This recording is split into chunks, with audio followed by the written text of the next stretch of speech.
Al-Fatihah. A'udzubillahi minasyaitonir rajim. Bismillahirrahmanirrahim. Alhamdulillahirabbil alamin. Ar-Rahmanir Rahim maliki yaumiddin. Iyyaka na'budu wa iyyaka nasta'in. Ihdinas siratal mustaqim. Siratal ladzina an'amta 'alaihim ghairil maghdubi 'alaihim waladdallin. Amin. Summa ila arwahil awliya'i wal atqiya'i naqaba'i najaba'i wal aqtabi wal abdal syarqan gharban ma fi muqaddamatihim sayyidina al-Khidir alaihi salam. Summa ila arwahi ashabil kahfi wa ila arwahil a'immatil asmaul a'immatil arba'ah al-imam Abahni wa ta'al imam Malikan wal imam Syafi'iyah wal imam Ahmad bin Hanbal ghairuhum sa'irul mujtahidin wal fuqaha wal mufassirin wal muhaddisin wal usuliyin mutakallimin khususan al-imam Abul Hasan al-Asy'ari wal imam Abu Musa al-Maturidi wa ila arwahi asatizatina wa li walidina wa li ajdatina wal jaddatina la masyayikh wal jami'il muslimin wal muslimat wal mu'minina wal mu'minat al-Fatihah. A'udzubillahi minasyaitonir rajim. Bismillahirrahmanirrahim. Alhamdulillahirabbil alamin. Ar-Rahmanir Rahim maliki yaumiddin. Iyyaka na'budu wa iyyaka nasta'in. Ihdinas siratal mustaqim siratal ladzina an'amta 'alaihim ghairil maghdubi 'alaihim waladdallin. Amin. Alhamdulillahirabbil alamin. Wassalatu wassalamu ala sayyidina Muhammadin wa ala alihi wa sahbihi ajma'in. Amma ba'd. Bapak-bapak, ibu-ibu, saudara-saudara, hadirin serta para pemirsa televisi di mana saja Anda berada, marilah kita semua bersyukur kehadirat Allah Subhanahu wa taala, karena atas limpahan nikmat karunia-Nya juga kita semua dapat hadir di masjid ini dalam rangka melanjutkan kegiatan kita, yakni majelis ta'lim sebagaimana biasanya. Hadirin kaum muslimin rahimakumullah, saya masih melanjutkan kajian tentang menuju ketakwaan kepada Allah Subhanahu wa taala. Karena kita sudah berusaha dalam bulan Ramadan yang lalu dengan amal ibadah puasa kita dan amal lainnya, kita sudah berjuang menuju ketakwaan kepada Allah Subhanahu wa taala. Saya sudah sampaikan bahwasanya masalah ketakwaan kepada Allah Subhanahu wa taala, yang namanya sebenar-benar takwa itu adalah ada rasa ingin melaksanakan dengan tekad yang kuat akan melaksanakan segala perintah Allah dan menjauhi segala larangan Allah, baik tersembunyi dalam kondisi yang tidak di depan orang banyak maupun di depan orang banyak. Untuk sampai pada derajat ini, seseorang harus berusaha agar setiap bagian dari tubuhnya memang ada rasa takut. Di antara bagian tubuhnya itu adalah lidahnya.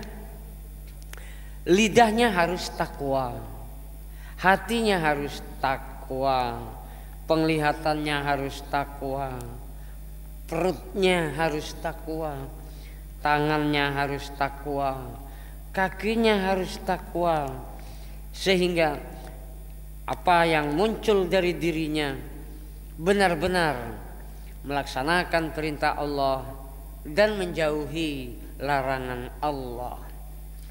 Saya sudah membahas yang berkaitan ketakwaan dari sudut lidah, bahwasanya lidah harus dipelihara dengan sebaik-baiknya. Lidah harus dijaga daripada berkata yang tidak baik.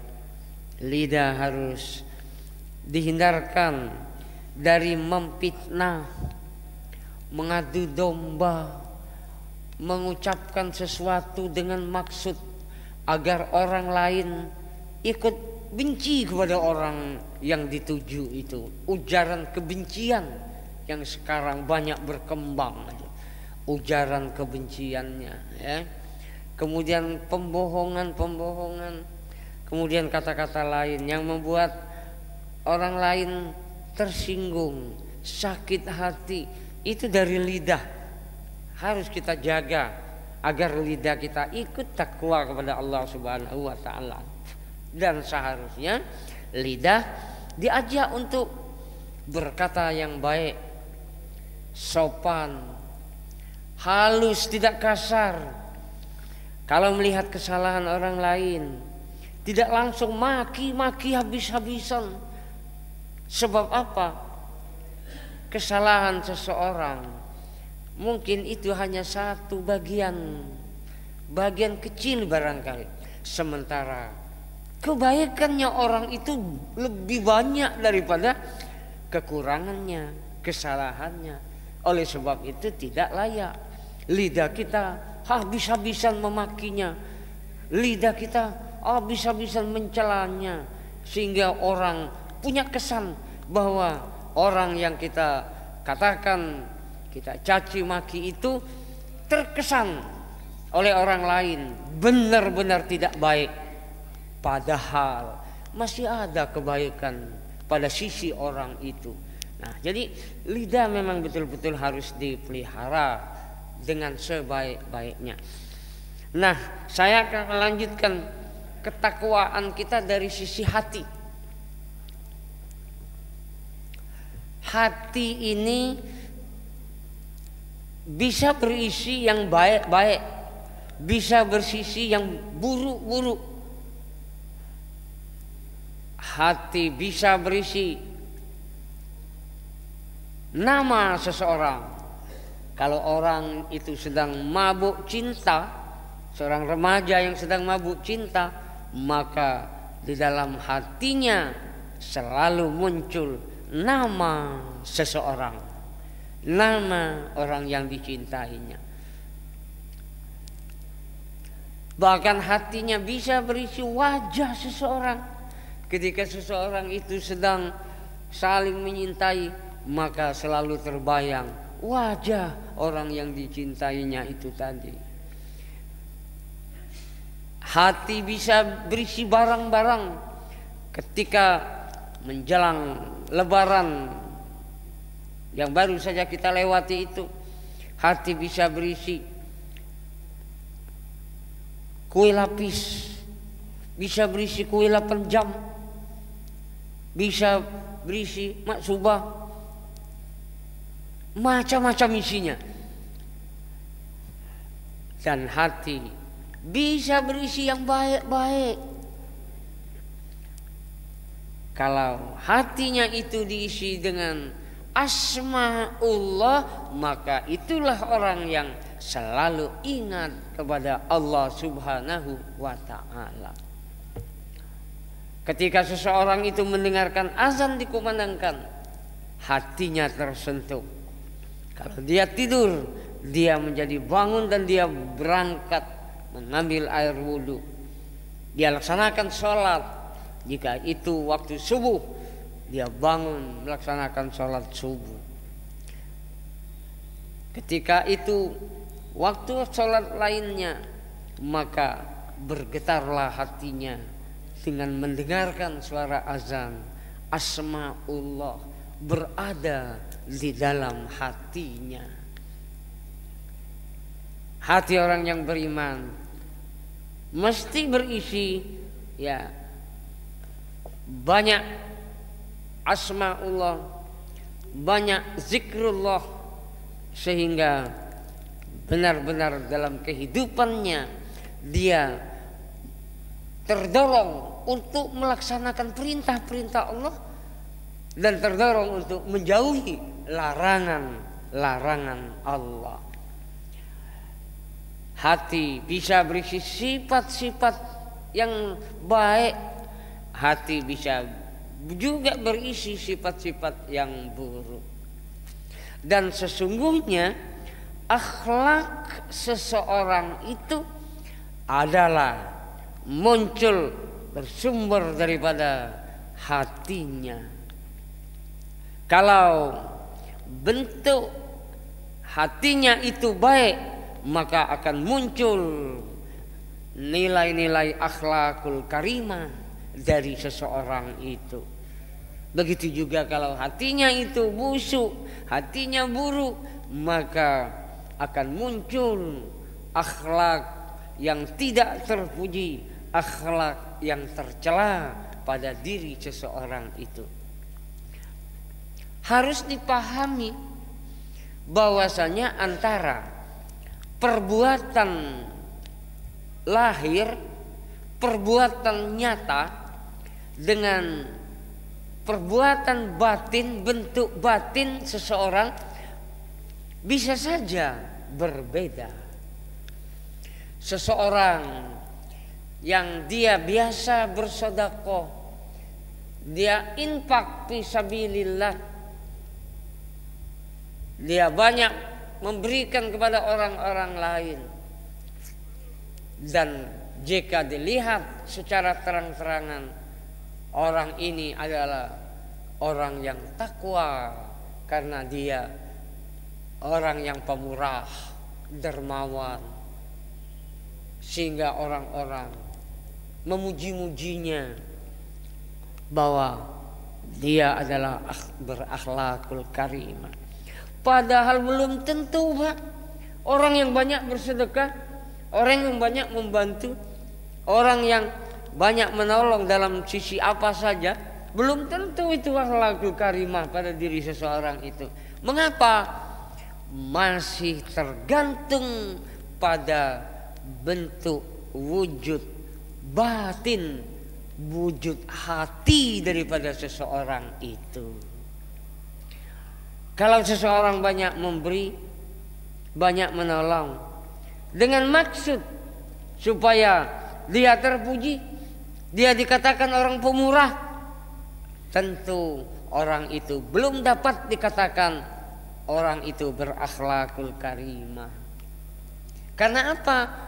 Hatinya yang menentukan penilaian terhadap seseorang itu. Dalam hadis Rasulullah SAW dijelaskan, inna fil jasati mudghah, sesungguhnya dalam diri seseorang itu ada segumpal daging. Ya. Dan segumpal daging itu, kalau segumpal daging itu baik, maka baiklah perilaku seseorang itu. Tapi kalau segumpal daging itu buruk, berisi sifat-sifat dorongan-dorongan yang tidak baik, maka buruklah seseorang itu. Ala wahyal qalb, ya hati itulah adalah yang namanya segumpal daging, itulah namanya adalah hati, kalbu. Nah, akhlak yang namanya akhlakul karimah kalau hatinya itu benar-benar baik. Kalau hatinya tidak baik, tapi di luar nampaknya baik, bisa saja orang itu tergolong munafik. Bisa saja orang itu ya riya. Bisa saja orang itu ujub. Bisa saja orang itu minta pujian. Bisa saja orang itu ya tergolong ya bukan karena Allah Subhanahu wa taala, tapi karena selain Allah. Akhlak seseorang tidak semata-mata terletak pada perbuatan lahirnya, tetapi akhlakul karimah itu adalah memang apa yang baik pada lahir atau zahir sejalan dengan baiknya hati seseorang. Ini perlu disadari betul, sebab orang yang beriman adalah ya apa yang diucapkan, apa yang dikatakan, apa yang dilakukan itu memang sejalan dengan baiknya hati seseorang itu. Hadirin serta para pemirsa televisi di mana saja Anda berada.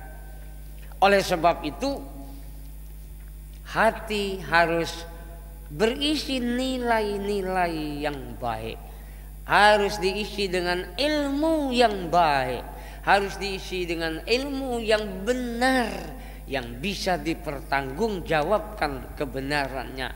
Nilai-nilai yang benar yang dimasukkan ke dalam hati itulah yang memancarkan akhlak daripada seseorang itu. Nah, peran yang menerima sesuatu yang baik, pengetahuan yang baik, pengetahuan yang benar, ilmu yang hak, maka hati itu yang berfungsi di dalam hati itu adalah akal.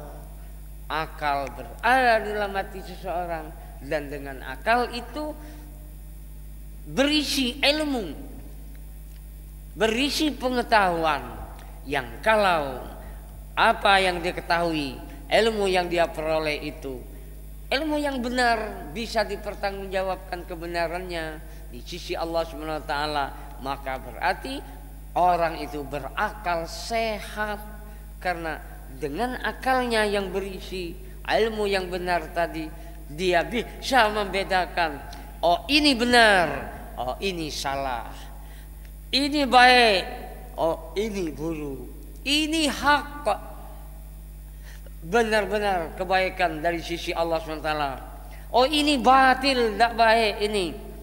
Mengapa akal orang sehat itu bisa seperti itu? Karena berisi ilmu, karena berisi pengetahuan, karena berisi nilai-nilai yang baik, yang terpuji di dalam akal, berkembang di dalam hati seseorang. Dan inilah menjadi penggerak seseorang menjadi orang yang berakhlakul karimah, menjadi orang yang taat kepada Allah Subhanahu wa taala, menjadi orang yang gemar, rajin beramal soleh.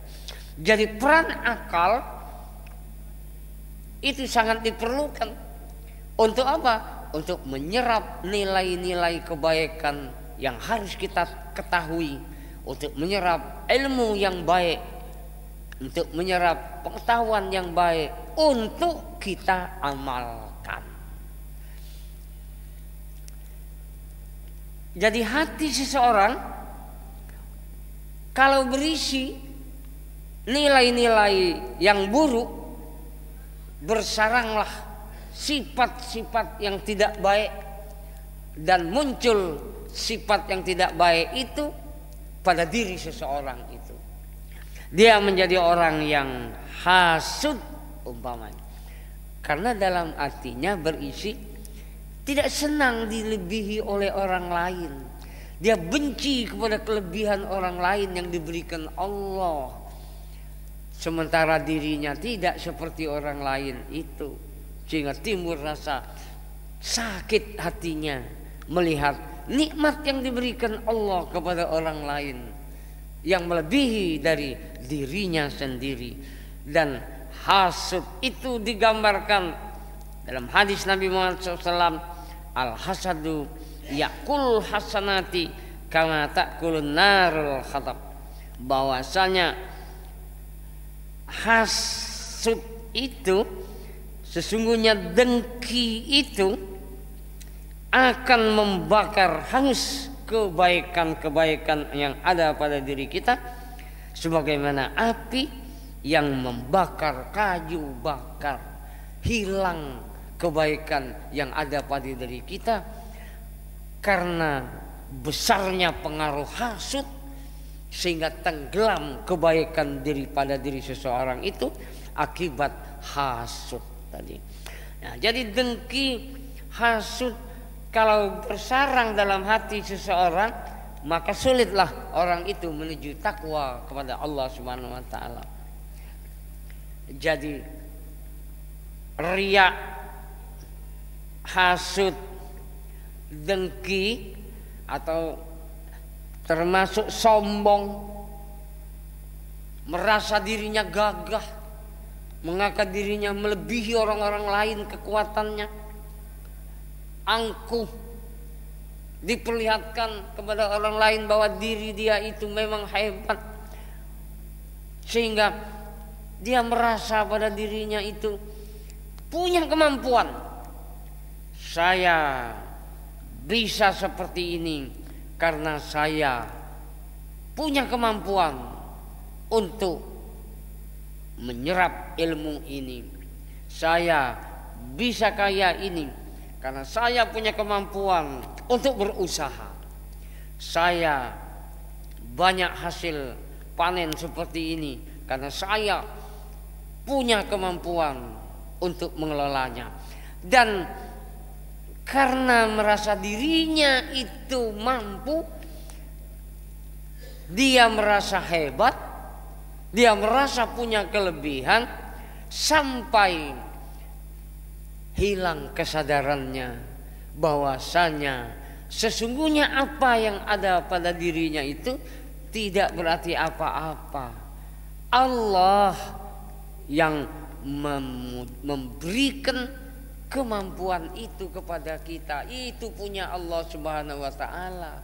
Ilmu, kemampuan, kesanggupan, kepintaran kita itu bukan milik kita sesungguhnya. Itu kita bisa berhasil karena perkenan daripada Allah Subhanahu wa ta'ala.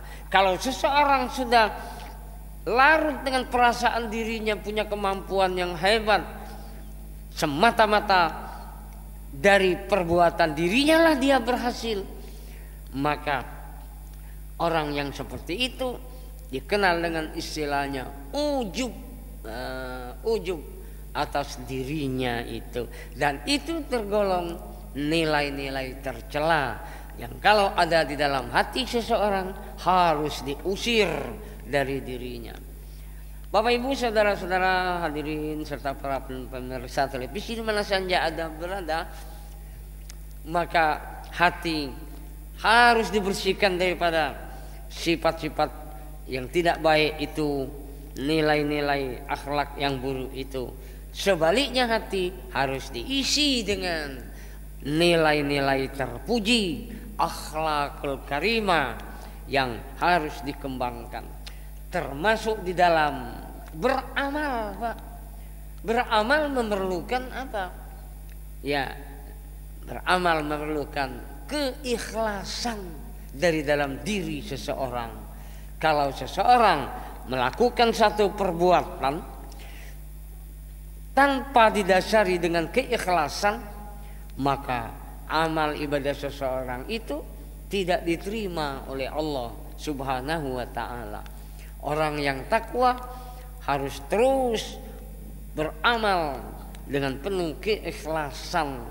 Nah, hati yang berisi ikhlas insya Allah akan menghantarkan dirinya diterima oleh Allah Subhanahu wa ta'ala amal ibadahnya, menghantarkan dirinya kepada takwaan kepada Allah Subhanahu wa ta'ala. Itu sebagai contoh di dalam diri seseorang yang beriman harus berisi akhlakul karimah, di antaranya dia harus ikhlas karena Allah.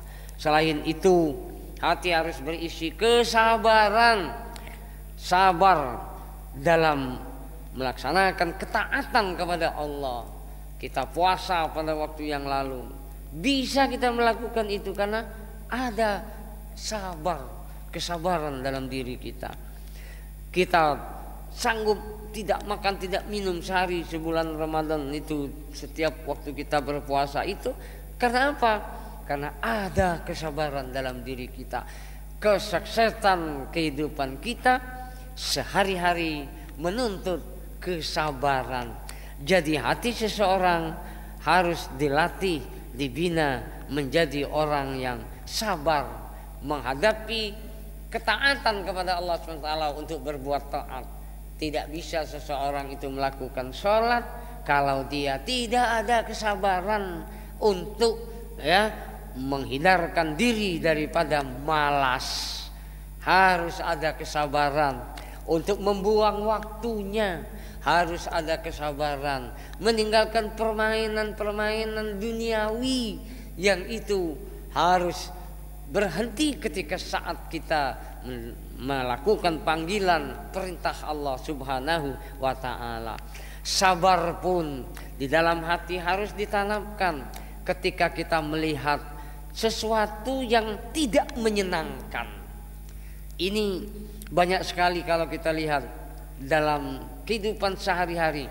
Dia kelihatannya orang pintar, dia kelihatannya orang berilmu, bahkan dia kelihatannya seorang ulama, tetapi dia tidak sabar di dalam melaksanakan amar ma'ruf nahi mungkar. Amar ma'ruf nahi mungkar harus dilaksanakan dengan penuh kesabaran. Sebab apa? Ketika seseorang mau melaksanakan amar ma'ruf, mencegah kemungkaran, mencegah pelanggaran-pelanggaran, mencegah diri dari maksiat, kita dihadapkan bermacam pilihan, Pak. Apakah harus dengan tangan? Man ra'a minkum munkaran falyughayyirhu biyadi. Siapa yang melihat satu kemungkaran di dalam masyarakat sekitarnya, falyughayyirhu biyadi, maka hendaklah dia mencegahnya dengan tangan. Fa illam tastati fa alaihi fa'ilam sasi pabilisani. Kalau tidak sanggup dengan tangan, hendaklah dia usahakan dengan lidahnya. Fa'ilam tastati pabi kolbi. Kalau dia tidak sanggup juga dengan lidahnya, dengan hatinya. Bukankah itu pilihan? Kalau saya mau mencegah kemungkaran, keburukan, pilihannya apa dengan tangan? Orang itu harus kita tampar, orang itu harus kita tinju, orang itu harus kita tendang karena kita melihat kemungkaran, melihat keburukan, kemaksiatan pada diri seorang itu. Atau pilihan yang lain dengan lidah, dengan nasihat, dengan lemah lembut, tidak kasar, tapi dengan ucapan menyentuh. Rasulullah berhasil karena lemah lembut, hatinya tidak kasar, tapi menyentuh perasaan orang lain, sehingga orang lain tertarik untuk mengikuti dakwah yang dilaksanakan oleh Rasulullah Sallallahu Alaihi Wasallam. Jadi tidak mesti amar ma'ruf itu dengan kekerasan, dengan kata maki-makian, dengan mencaci maki, tapi mungkin dengan lisan, tapi dengan yang halus, dengan yang menyentuh, dengan sesuatu ucapan yang membuat orang simpatik. Malah kalau dengan ucapan yang kasar, maka bisa saja timbul bukan simpatik, bukan tertarik, malah orang menimbulkan kebencian, malah lari daripada apa yang kita harapkan. Jadi pilihan dengan tangan tidak satu-satunya mesti itu kita lakukan dalam kita amar ma'ruf nahi mungkar. Kalau memang diperlukan bisa dengan tangan dan tepat situasi kondisinya, bisa saja alternatif pilihan kita lakukan dengan tangan.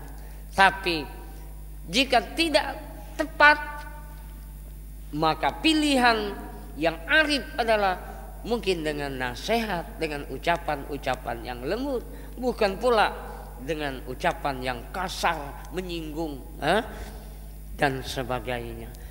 Atau mungkin pilihan ketiga, kalau kita tidak sanggup dengan fisik, dengan tangan, dengan kaki, maka kita coba dengan ucapan mencegahnya. Ternyata tidak sanggup juga, bisa terjadi mudarat buat diri kita, maka alternatif yang ketiga masih ada. Pabi kolbi, maka hendaklah dengan hati kita membenci perbuatan itu. Paling tidak kita tidak tertarik untuk menirunya, dan syukur kita sampai tekad, saya tidak akan melakukan perbuatan keji dan mungkar seperti yang orang lain lakukan itu. Bapak Ibu, saudara-saudara hadirin serta para pemirsa televisi mana saja Anda berada. Jadi kesabaran diperlukan untuk memilih cara bagaimana yang tepat. Kalau kehidupan kita di rumah tangga, sebagai seorang suami, sebagai seorang istri, banyak pilihan untuk bersikap terhadap anak kita. Ketika kita melihat kemungkaran dalam diri anak ataupun keluarga dalam rumah tangga kita, kalau kita tidak sabar, maka barangkali terjadilah tampar menampar, tendang menendang, dorong mendorong, tolak menolak, sehingga apa? Bukan kebaikan, malah justru peperangan yang terjadi, perang mulut, ya, saling perang fisik, tangan, kaki dan sebagainya. Bukankah itu bukan cara, bukan pilihan yang baik? Masih ada alternatif lain. Pilihannya panggil, bicara dengan baik-baik terhadap anggota keluarga kita, anak, istri kita. Berikan satu nasihat yang baik, gambarkan akibat negatif kalau dia melakukan perbuatan yang keji dan mungkar itu. Dengan demikian dia akan sadar diri, dia akan merasa tersentuh hatinya, insya Allah dia akan berubah. Nah, memilih cara-cara yang seperti ini harus ada kesabaran. Makanya sifat sabar sangat diperlukan. Dan orang sabar dikasihani oleh Allah Subhanahu wa ta'ala. Orang sabar diberi jalan keluar oleh Allah Subhanahu wa ta'ala. Orang sabar diberi hikmah oleh Allah Subhanahu wa ta'ala. Hikmah itu apa? Saya sering mengatakannya, hikmah itu adalah semacam satu pengetahuan yang ada di dalam batin seseorang. Dan dengan pengetahuan itu dia terdorong untuk melakukan sesuatu yang tepat, tidak membawa mudarat. Itulah kearifan. Dalam hati kita harus dikembangkan sikap arif, sikap bijak. Bijak itu adalah kita melakukan sesuatu tepat dengan hasil yang bermanfaat. Khairun nas anfa'uhum linnas. Sebaik-baik manusia itu adalah orang yang memberikan manfaat kepada orang lain. Orang lain jadi baik karena diri kita. Orang lain menjadi simpatik karena diri kita. Bukan dengan ngencang-ngencang, marah-marahi, caci-cacihi, musuh-musuhi terus, ya. Ujaran kebencian belum tentu dia bermanfaat bagi orang lain. Malah orang lain menjauhkan diri dari diri kita. Rugi kita kalau menggunakan metode yang tidak tepat. Rugi kalau kita tidak arif di dalam melaksanakan amar ma'ruf nahi mungkar. Dan kearifan itu harus diiringi pula dengan kesabaran. Sabar untuk memilih apa yang tepat untuk saya lakukan. Kalau tidak sabar, pasti begitu melihat yang tidak baik langsung dengan sembrono, tidak pikir-pikir banyak lagi, tidak pilih-pilih lagi alternatifnya, pembicaraannya langsung saja seluduk-seluduk. Tidak, apakah ini punya dampak negatif kalau saya ucapkan? Apakah kalau di sini saya kemukakan terus terang akan membawa sisi negatif? Kalau akan membawa sisi negatif, cari cara yang kira-kira lebih arif. Sulit Pak menjadi orang yang arif itu. Orang yang pintar belum tentu bisa arif di dalam bertindak, di dalam bersikap. Orang yang banyak pengetahuannya belum tentu dia bijak, belum tentu bijaksana di dalam mengambil keputusan untuk berkata, untuk berbuat, untuk bertindak, untuk kalau dia pejabat untuk membuat peraturan-peraturan, membuat ketentuan-ketentuan. Orang yang arif akan mengeluarkan kebijakan, peraturan-peraturan yang bermanfaat bagi orang banyak. Bapak Ibu saudara-saudara hadirin sekalian rahimakumullah.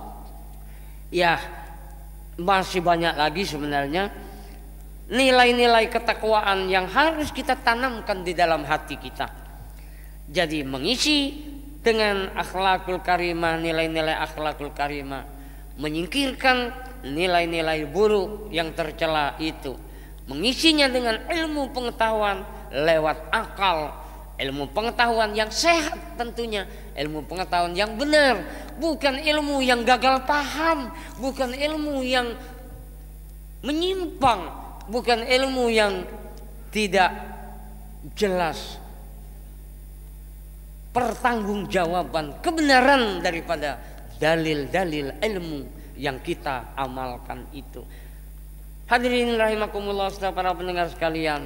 Nah, tentu kalau hati kita sudah diisi dengan ilmu yang bisa dipertanggungjawabkan kebenarannya, diisi dengan nilai-nilai akhlakul karimah, maka inilah orang yang berakhlakul karimah, memancar dari perbuatan tangannya, kakinya, lidahnya. Dia menjadi orang yang baik, dia menjadi orang yang arif, dia menjadi orang yang bijak, dia menjadi orang yang disenangi oleh orang banyak, dan dia akan memberikan manfaat kepada orang banyak sebagaimana yang digambarkan Rasulullah. Sebaik-baik manusia itu adalah orang yang memang bermanfaat dengan apa yang dia lakukan. Itu yang dia lakukan itu muncul daripada hati yang berisi nilai-nilai akhlakul karimah serta arif, punya hikmah yang tertanam di dalam dirinya. Demikian Bapak Ibu saudara-saudara sekalian yang dapat kami sampaikan. Semoga Allah senantiasa memberikan hidayah taufiknya kepada kita semua dalam rangka kita mengarahkan hati kita menjadi hati yang berisi nilai-nilai ketakwaan kepada Allah SWT, sehingga dengan hati yang takwa tadi berisi nilai-nilai kebaikan, ketakwaan tadi, menjadikan diri kita orang yang takwa dengan sebenar-benar takwa. Ala hazinni al-qina salihah. Al-Fatihah. A'udzubillahi minasyaitonir rajim. Iyyaka na'budu wa iyyaka nasta'in. Ihdinas siratal mustaqim, siratal ladzina